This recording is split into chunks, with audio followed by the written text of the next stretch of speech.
Everywhere. ফলে এইটা একটা ধরেন আপনি যদি আমরা যদি কারাপশনের দিকে চিন্তা করি, ধরেন আমি ডেভেলপমেন্ট ফিল্ডে প্রায় 18 ইয়ার্স ধরে কাজ করছি বিভিন্ন অর্গানাইজেশনে। তো আমি যখন ছোট ছিলাম আমার মা মহিলা পরিষদ করতেন।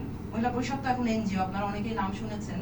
তো নারীদের বিষয়গুলো নিয়ে কথা বলে। তো আমি 40 বছর আগেও মাকে যে বিষয়গুলো নিয়ে কথা বলতে দেখেছি, ধরেন আমাদের বয়স কত বাংলাদেশে 52 বছর, তো 40 বছর আগেও আমরা যে কথাগুলো বলতে শুনেছি, এই 40 বছর পরে এসেও ধরেন আমি যখন বিভিন্ন ফোরামে যাচ্ছি একই কথাগুলো বলছে। তাহলে আমরা কি আসলে এগিয়েছি না আমরা কি আসলে পিছিয়ে গেছি? মানে আমি আজকে রাস্তায় বেরোলে ধরেন আমাকে সেফ সিটি নিয়ে ক্যাম্পেইন করতে হয়। মানে আমি যদি 21শ শতাব্দীতে এসে সেফ সিটি নিয়ে ক্যাম্পেইন করি, আমি যদি পাবলিক ট্রান্সপোর্টের কথা বলি, আমার সবকিছুর সাথে তো সবকিছু ইন্টারলিঙ্ক। ফলে আমার মানসিক স্বাস্থ্য যে জায়গাটাতে ধরেন পৌঁছেছে, তাহলে এইটা কে দেখবে? তাহলে আমি যদি রাষ্ট্রকে দায়বদ্ধ না করতে পারি, আমি যদি সেই জায়গাটাতে রাষ্ট্রকে লিড করতে না পারি, তাহলে তো আমার কথা কেউ শুনবে না। ফলে আমার কথা আমাকেই বলতে হবে।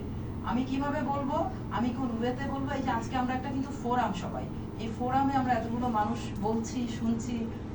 দেখেন জন এফ কেনেডির কথা তো আপনারা শুনেছেন, তাই না?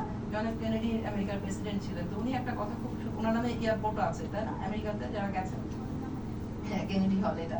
তো উনি বলেছিলেন যে রানওয়ে দেখতে খুব স্মুথ, রানওয়ে খুবই স্মুথ, কিন্তু রানওয়ে তো আর রানওয়ে থাকে না। রানওয়ে তৈরি করার আগে যেটা থাকে সেই মানে অমসৃণ জায়গাটাকে তৈরি করেই আমরা রানওয়ে বানাই, তারপরে হেঁটে যেতে চলতে খুব মানে স্বাচ্ছন্দ্য বোধ হয়। তাহলে সেই স্বাচ্ছন্দ্য বোধের জায়গা তৈরি করে দিল যারা, কিংবা যে স্বপ্ন দেখলো, সেই জায়গাতে হেলেন কেলার কিন্তু এই কথাটাই বলেছিলেন যে আমাদের কিন্তু অনেকের স্বপ্ন আছে, কিন্তু আপনার যদি ভিশন না থাকে তাহলে কিন্তু আপনি সেখানে পৌঁছাতে পারবেন না। তাহলে ধরেন নিজেদেরকে নিজেরা আগে মোটিভেট করবো। আমরা তো জানি কি হয়। মানে আমি আপনাদের সামনে অনেক স্ট্যাটিস্টিক্স বলতে পারবো, আপা পারবেন, ভাই পারবেন, আপনারা আমাদের থেকে আরো অনেক বেশি পারবেন। কিন্তু বিফোর দ্যাট মানে আমরা আসলে কি করছি, কি করা উচিত, কোন জায়গাটাতে আসলে আমাদের কাজ করা উচিত, সেইটা আমরা একটু চিন্তা করব।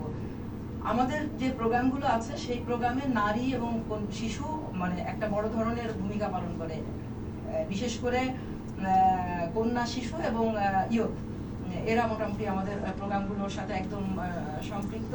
তো আমরা যেটা করেছি, ধরেন আমরা উইমেন ফ্রেন্ডলি সেন্টার করেছি বিভিন্ন জায়গায়।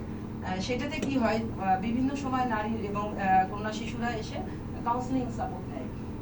সেখানে রিপ্রোডাক্টিভ হেলথ যেমন আসে, সেখানে জেন্ডার বেসড ভায়োলেন্স যেমন আসে, সেইখানে তার মানসিক মানে সে কিভাবে পরিবারের সদস্য দ্বারা মানসিকভাবে নির্যাতিত হয় সেই বিষয়গুলো উঠে আসে।